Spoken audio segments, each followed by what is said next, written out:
Hello, class 5 students. How are you all? I hope you're doing well. I am your science teacher Sila. Today, we are going to start with the fourth unit, which is Nature of Matter, and your eighth chapter, which is Classification of Matter. Let's get started. What's ahead? In this chapter, you will learn about what is matter made up of, heating and cooling of liquid, solids, and gases, physical and chemical changes. Okay, so let's have a quick warm up first. Water exist in three forms of state solid liquid and gas okay. ये चीज हमें पता है कि water जो होता है वो तीन फॉर्म्स के स्टेट्स में रहता है। क्या क्या है वो? सॉलिड है, लिक्विड है और गैस है। ठीक है। Draw a line to match the pictures that show the same state of matter. तो यहाँ पर आपको मैच करने के लिए लाइन ड्रॉ करनी है जो भी सेम स्टेट ऑफ मैटर से मैच करते हो। ठीक है। अब स्टूडेंट्स यहाँ पर कुछ पिक्चर्स थोड़ी बहुत ऊपर नीचे हो गई हैं, तो यहाँ पर मैं बताती हूँ आपको कि किससे आपको क्या मैच करना है। ठीक है। सबसे पहले आपको क्या दिख रहा है? पानी है। ठीक है। वाटर पॉन्ड है, वहां पर फिशेस हैं, तो ये पानी है। ठीक है। ये लिक्विड स्टेट है। तो यहाँ पर नीचे लिक्विड स्टेट में क्या है? बारिश है, राइट। यहाँ पर रेनफॉल दिख रहा है ना, तो यहाँ पर हमें ए और सी को मैच करना है। ठीक है। नेक्स्ट क्या है? बलून्स है। बलून्स के अंदर क्या है? गैस है। ठीक है। लिक्विड हमने कर लिया, अब गैस है, तो गैस के साथ में एक और क्या होगा? यहाँ पर जो कुकर में से निकल रही है ना गैस, जो यहाँ पर हम लिक्विड, ये गैस जो चल रही है, जिससे फायर आ रही है वो, एंड ऑल्सो दिस ये इवेपोरेशन जो मतलब गैस निकल रही है कुकर में से, सो दिस शोज गैस। ठीक है। तो आपको टू और थ्री को मैच करना है। देन आफ्टर दैट क्या है? Solid, ice. और यहाँ पर भी ये जो स्नोफॉल है, ये क्या है? ये सॉलिड स्टेट में है, तो इनको आपको मैच करना है। ठीक है।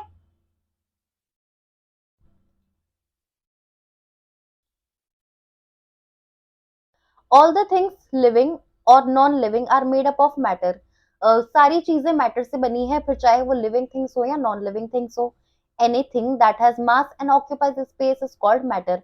कोई भी चीज जिसके अंदर मास हो यानी कि वेट हो और वो स्पेस ऑक्यूपाई करती हो यानी कि उसको जगह चाहिए हो, उसे क्या कहते हैं? हम मैटर कहते हैं। Matter and matter can exist in three states. Matter जो होता है वो तीन तरीके स्टेट्स में एग्जिस्ट कर सकता है। क्या क्या है वो? Solid, liquid and gas. It is made up of small particles called atoms and molecules। और ये किन चीजों से बने होते हैं? Small particles. क्या है वो स्मॉल पार्टिकल्स? एटम्स और molecules. Let us learn more about them. अब हम इनके बारे में और पढ़ेंगे। What is matter made up of? सबसे पहला जो हमारा टॉपिक है कि मैटर बनता किस चीज से है, हमने अभी बात की ना, एटम्स और मॉलिक्यूल्स से बनता है। तो यहाँ पर हम देखेंगे, atoms are the building blocks of all matter. Atom जो होते हैं वो एक बिल्डिंग ब्लॉक की तरह होते हैं सभी मैटर के लिए। They are extremely small in size and can be seen only using very powerful microscopes. तो मैटर मैटर में जो बिल्डिंग ब्लॉक्स होते हैं एटम्स, उनको हमें देखने के लिए बहुत ही पावरफुल माइक्रोस्कोप्स चाहिए होंगे क्योंकि वो बहुत ही ज्यादा छोटे हैं साइज में। दो you can not see them with naked eyes. आप उन्हें नेकेड आईज से यानी कि एकदम डायरेक्टली आंखों से नहीं देख सकते हैं। Everything around you is made up of atoms. और हमारे आसपास हर एक चीज जो भी बनी है वो सभी के सभी किससे बनी है? एटम्स से बनी है। The water you drink, the air you breathe, the earth and everything on it are made up of atoms. तो जो पानी आप पीते हैं, जो हवा से आप जो ब्रीद करते हैं, सांस लेते हैं, पूरी अर्थ, सब कुछ, everything is made up of atoms. ठीक है। अब एटम्स देखिए यहाँ पर क्या लिखा है? स्मॉल पार्टिकल्स ऑफ मैटर लिखा है ना यहाँ पे। वर्ड्स टू नो, आपको नया वर्ड मिला है एटम्स सीखने को। तो ये क्या होते हैं? स्मॉल पार्टिकल्स होते हैं किस चीज के? मैटर के। हर एक चीज जो आपके पास आस पास है वो किससे बनी है? मैटर से बनी है। और मैटर किससे बना है? एटम्स से बना है, स्मॉल पार्टिकल्स ऑफ मैटर। ठीक है। अब देखिए यहाँ पर मॉलिक्यूल्स। मॉलिक्यूल्स के बारे में अब हम पढ़ेंगे। ऑक्सीजन मॉलिक्यूल का यहाँ पर आपको पिक्चर दिया है, वो है O2। वाटर मॉलिक्यूल का दिया है, वो क्या है? H2O। ठीक है। ये दोनों O2 और H2O ये फॉर्मूलाज हैं वाटर के और ऑक्सीजन के। तो यहाँ पर मॉलिक्यूल्स के बारे में पढ़ते हैं। When two or more atoms combine together, they form a particle called a molecule. जब दो से ज्यादा एटम्स कंबाइन करते हैं एक दूसरे को, यानी कि मिक्स हो जाते हैं, जुड़ जाते हैं एक दूसरे के साथ में, तो उससे हम क्या कहते हैं, वो एक पार्टिकल फॉर्म करते हैं, और उस पार्टिकल को हम क्या कहते हैं, मॉलिक्यूल। क्या कहते हैं हम उसे, molecule. A molecule can be made up of the same और different kind of atoms। अब जो एक मॉलिक्यूल है वो सेम या फिर अलग अलग तरीके के एटम्स से बन सकता है। फॉर एग्जाम्पल, एक an oxygen molecule is made up of two oxygen atoms. अगर एक ऑक्सीजन मॉलिक्यूल की हम बात करें तो वो दो ऑक्सीजन एटम्स से बनेगा। ऑल्सो रिटन एज O2, जिसको हम O2 भी कहते हैं, O2 भी आप लिख सकते हैं, उसका केमिकल फॉर्मूला है ये।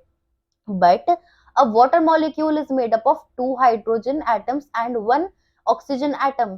लेकिन अगर हम वाटर मॉलिक्यूल की अगर हम बात करें तो वो किस चीज से बनता है, दो हाइड्रोजन एटम्स से बनता है और एक ऑक्सीजन एटम से बनता है, जिसे हम क्या बोलते हैं, H2O। जो इसका केमिकल फॉर्मूला है वो क्या है, H2O, पानी का, ठीक है। Atoms and molecules are in constant motion. In solids, the molecules are very close to each other। क्या होता है कि एटम्स और मॉलिक्यूल्स जो होते हैं वो कांस्टेंट रहते हैं मोशन में, वो एक जगह स्टिल नहीं रहते, वो इधर उधर मोशन में हिलते रहते हैं। मोशन का मतलब भी क्या होता है, मूवमेंट, ठीक है, हिलना, हिलते रहते हैं वो, तो कांस्टेंट रहते हैं यानी कि continuous. In solids and molecules are very close to each other. और वो सॉलिड फॉर्म में रहते हैं और एक दूसरे के साथ में बहुत ही क्लोज रहते हैं। They attract each other with great force. और वो एक दूसरे की तरफ बहुत ग्रेट फोर्स से अट्रैक्टेड रहते हैं। Each other with great force, ठीक है। So a solid is hard, rigid and has a definite shape and volume. तो एक जो सॉलिड होता है वो हार्ड होता है, रिजिड होता है। रिजिड का मतलब क्या होता है, हार्ड ही होता है बेसिकली, ठीक है, करड़ा सा hard. And has a definite shape and volume, और उसका एक डिफाइनाइट शेप होता है और एक वॉल्यूम होता है, ठीक है। सॉलिड के बारे में हमें यहाँ बताई गई है, इस चीज को आप मार्क भी कर सकते हैं। In solids the molecule are very close to each other, they attract each other with a great force, so a solid is hard, rigid and has a definite shape and volume। इस चीज को आप यहाँ पर mark कर सकते हैं, highlight कर सकते हैं, ठीक है। नेक्स्ट देखिए, in liquids the molecules are less closely packed.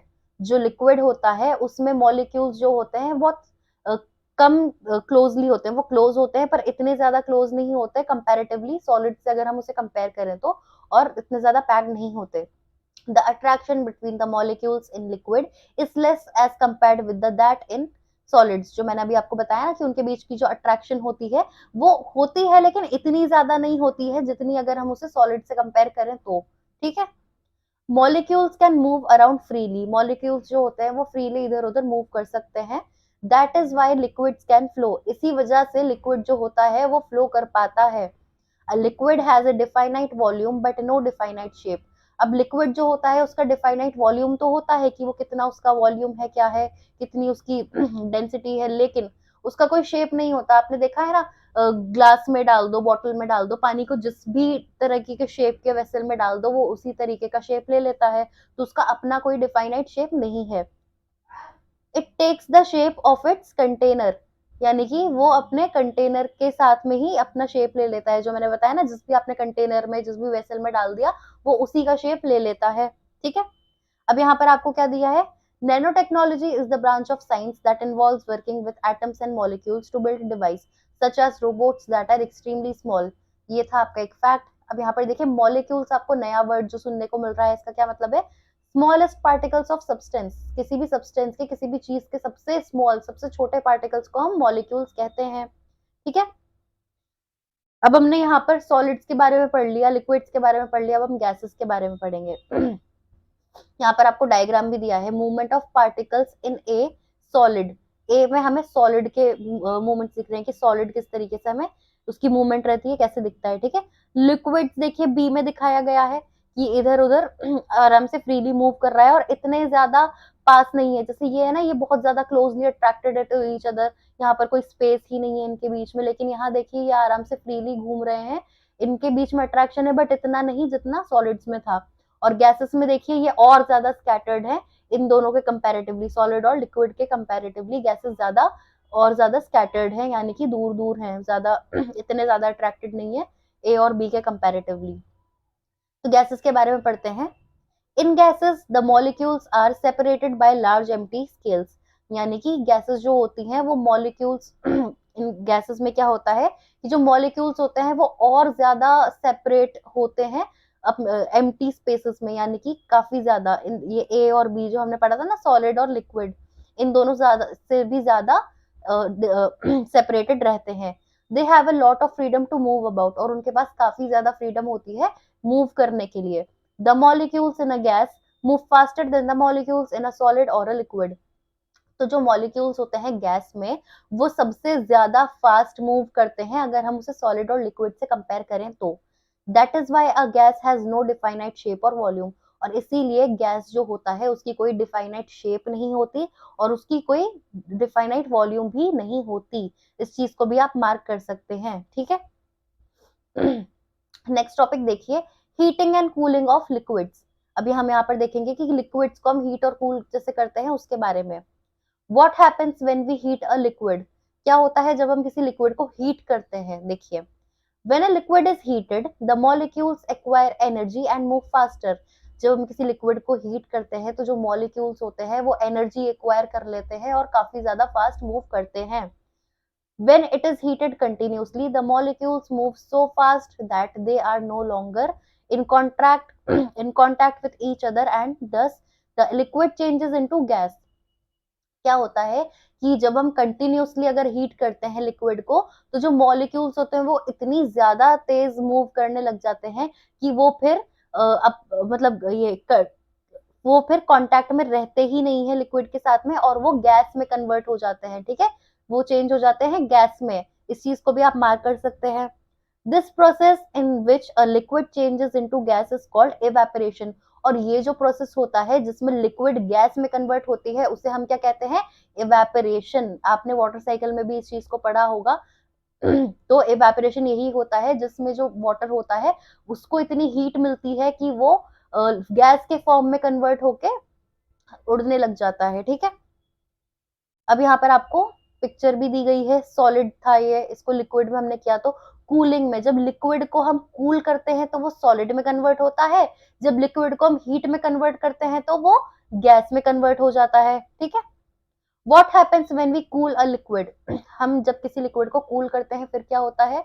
देखिए, when a liquid is cooled the molecules slow down, and when the cooling is continued the molecules come close together and rearrange themselves to become a solid। जो मैंने आपको बताया कि जब molecules को हम ठंडा करते हैं तो जितने भी मॉलिक्यूल्स होते हैं वो स्लो डाउन हो जाते हैं। गर्म होता है तो एकदम फास्ट मूव करते हैं, लेकिन ठंडा होगा तो वो स्लो मूव करने लग जाएंगे। When the cooling is continued, अगर और इसी तरीके से अगर हम उसे ठंडा करते रहे तो जो मॉलिक्यूल्स होते हैं वो एक दूसरे के पास आ जाते हैं। हमने देखा था ना, सॉलिड में तो वो एक दूसरे के पास रहते हैं, लिक्विड में वो फ्रीली मूव करते हैं। तो जब वो ठंडा होने लगता है तो वो एक दूसरे के पास आ जाते हैं, close together, and rearrange themselves to become a liquid, और फिर वो पास आके क्या बन जाते हैं, बिकम अ सॉलिड, यानी कि वो सॉलिड बन जाते हैं पास आके। वो पास आ गए तो पास आने के बाद क्या बन गया, solid. This process in which a liquid changes into a solid is called freezing. ये जो प्रोसेस होता है जिसमें एक लिक्विड को हम सॉलिड में कन्वर्ट करते हैं इसको हम क्या कहते हैं, फ्रीजिंग। इस प्रोसेस को कहते हैं फ्रीजिंग, ठीक है। आइस इसका एक बहुत बड़ा एग्जाम्पल है। हम पानी को फ्रीज करते हैं, जब फ्रिज में रख देते हैं, फ्रीजर में रख देते हैं, तो वो सॉलिड में कन्वर्ट हो जाता है ना, आइस बन जाती है। पानी हमने रखा, पानी को हमने ठंडा किया कंटिन्यूसली तो वो आइस बन गया, ठीक है।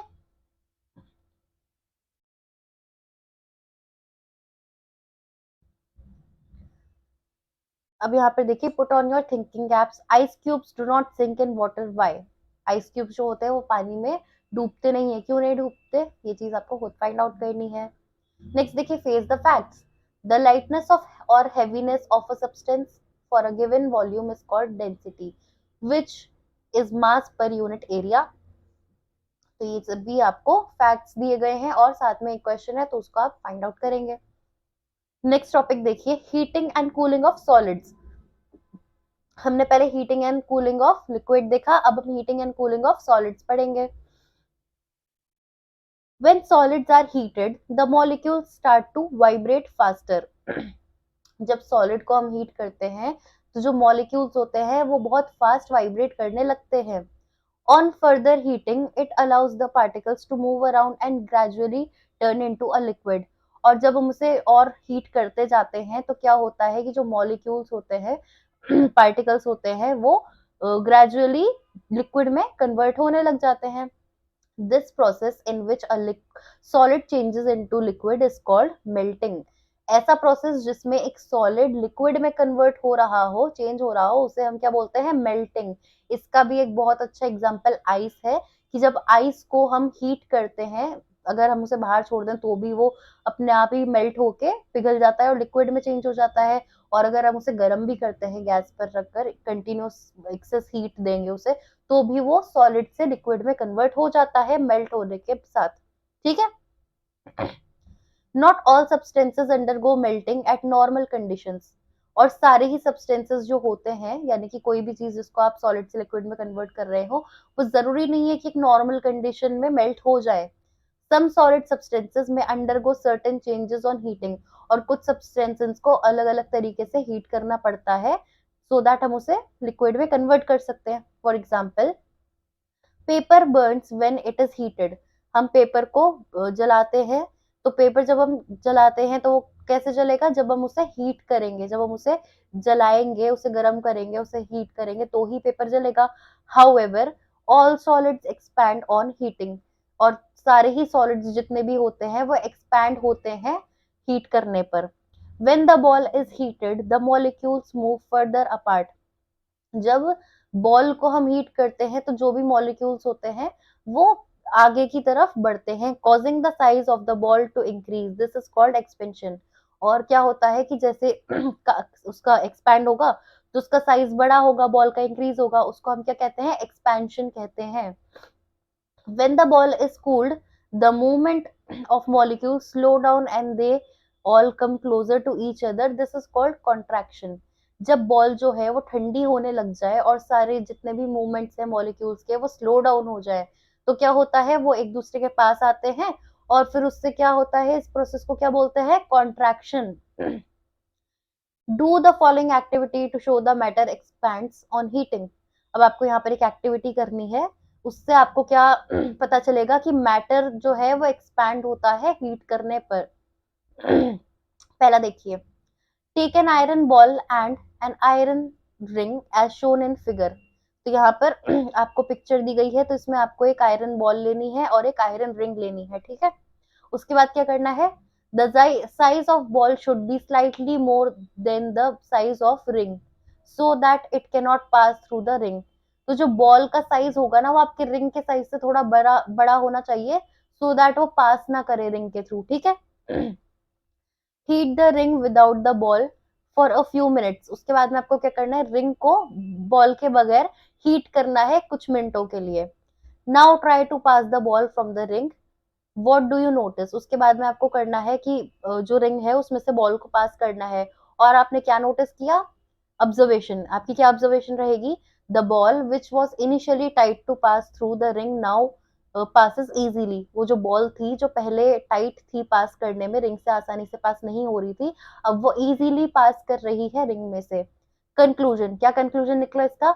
Matter expands on heating. तो जो भी मैटर होता है वो एक्सपैंड होता है जब हम उसे हीट करते हैं. ठीक है. अब हमने heating and cooling of liquid पढ़ लिया, heating and cooling of solids पढ़ लिया. अब हम heating and cooling of gases पढ़ेंगे.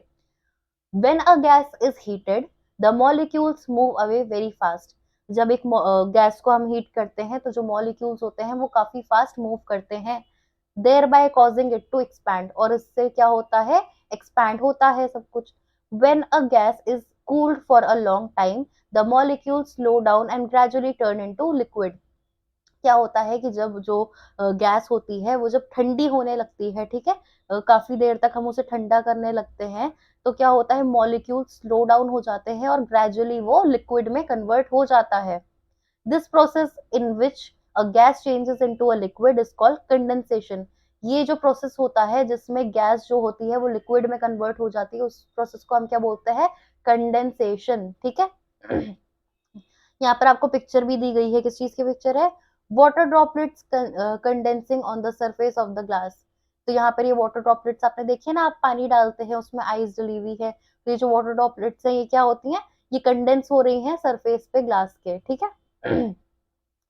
The formation of water droplets on the outer surface of a cold glasses is an example of condensation। जो अभी हमने यहाँ पर एग्जांपल डिस्कस किया ना कि वाटर फॉर्मेशन ऑफ ड्रॉपलेट्स, यानी कि हम जब किसी ठंडे ग्लास में आपने मान लीजिए ठंडी ठंडी कोल्ड ड्रिंक डाली है और उसी के साथ में आपने आइस क्यूब्स भी डाल दिए, तो आपके ग्लास के आसपास आपने देखा होगा बहुत छोटे छोटे छोटे छोटे ड्रॉपलेट्स आ जाते हैं पानी के, राइट। तो उसी को हम कंडेंसेशन कहते हैं, वो फिर लिक्विड में कन्वर्ट होने लगता है। When the water vapor present in the air comes in contact with the cold glass, जो वाटर वेपर होता है जो एयर में प्रेजेंट होता है, जब वो ठंडे ग्लास के कांटेक्ट में आता है, the movement of molecules in water vapour slows down. तो क्या होता है कि जो मूवमेंट होती है ना मॉलिक्यूल्स में वाटर वेपर के, वो स्लो डाउन हो जाती है।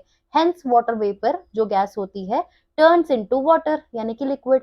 तो क्या होता है कि फिर वो लिक्विड में कन्वर्ट हो जाती है। आपने देखा होगा जब आप ठंडे ग्लास में आइस डाल देंगे, ठंडी ठंडी कोल्ड ड्रिंक डाल देंगे, तो छोटे छोटे ड्रॉपलेट्स आ गए ग्लास पे, तो आप फिर उसको जब वाइप करते हैं, उसको अगर ठीक करेंगे तो वो लिक्विड हो जाता है ना, आपका हाथ गीला हो जाता है। तो this is how condensation works, ठीक है। इन केमिकल चेंज, हीटिंग और cooling result in a permanent change in the state of matter. जब हम केमिकल चेंज की बात करते हैं स्टूडेंट्स, तो उसमें हीटिंग और कूलिंग रिजल्ट दोनों परमानेंट चेंज होते हैं स्टेट ऑफ मैटर में। A new substance is formed and we cannot get back the old substance। तब एक नया सब्सटेंस बन जाता है और फिर हम दोबारा उस पुराने सब्सटेंस को नहीं ला सकते। For example when a piece of paper is burned it changes into ash. Students यहाँ पर ए एस एच होगा, ए एस के नहीं होगा, ठीक है। तो क्या होता है कि हमने एक पेपर को जला दिया तो वो राख बन गया, राइट। अब हम उस पेपर को दोबारा तो उस राख को दोबारा पेपर तो बना नहीं सकते, है ना। तो कुछ चीजें ऐसी होती हैं, कुछ सब्सटेंसेस ऐसे होते हैं जिनको हीट या कूल करने पे हम उसको दोबारा प्रीवियस फॉर्म में नहीं ला सकते। The molecular of paper are different from the moleculars of ash. क्योंकि जो मॉलिक्यूलर पेपर का होता है वो अलग होता है एश के मॉलिक्यूलर से, ठीक है। यहाँ पर भी के की जगह एच लगाएंगे आप, ठीक है। एश मतलब राख जो होती है, सो ठीक है। नेक्स्ट देखिए ट्राई आउट। यहाँ पर आपको कुछ फिल इन द ब्लैंक्स दिए गए हैं, आप बेस्ड ऑन द टॉपिक्स जो अभी हमने कवर किए हैं आप कंप्लीट करेंगे। Now scratch your mind. यहाँ पर आपको एक फ्लो चार्ट दिया है, पूरे चैप्टर का एक क्विक रिकैप है। चलिए इसको पढ़ते हैं। मैटर, ठीक है। मैटर हमने पढ़ा था, मैटर में क्या क्या था, एटम्स थे और मॉलिक्यूल्स थे। एटम्स क्या होते हैं, building blocks of all matter, यानी कि हर चीज जो मैटर से बनी है, तो मैटर किससे बना है, एटम्स से बना है, ठीक है। नेक्स्ट क्या था, मॉलिक्यूल्स। मॉलिक्यूल्स कौन कौन से हैं, molecules are made up of same और डिफरेंट टाइप ऑफ एटम्स, यानी कि सेम मैटर से भी बनते हैं और अलग अलग डिफरेंट टाइप्स ऑफ एटम्स से भी बनते हैं। उनको जब हम कंबाइन करते हैं तो मॉलिक्यूल्स फॉर्म होते हैं, ठीक है। उसके बाद में molecules are held together by, molecules को कौन सी चीज पकड़ के रखती है, फोर्सेस ऑफ अट्रैक्शन, यानी कि अट्रैक्शन के फोर्सेस। क्या क्या है वो, forces of attraction can be strong in gases, forces of attraction can be weak in liquids, and forces of attraction can be very weak in gases। तो यहाँ पर हमारा ये पूरा जो चैप्टर है इसका हमने क्विक रिकैप ले लिया, ठीक है, इस फ्लो चार्ट के थ्रू। अब यहाँ पर क्वेश्चन आंसर है, आई होप ये आप अपने आप कंप्लीट कर सकेंगे। अभी अभी हमने पूरा चैप्टर डिटेल में डिस्कस किया है, सो ये आप पूरा अपने आप कंप्लीट करेंगे। एंड देन यहाँ पर एक क्विक टेस्ट है आपका, ये भी आप अपने आप करेंगे। So we'll meet you in the next class, till then bye students.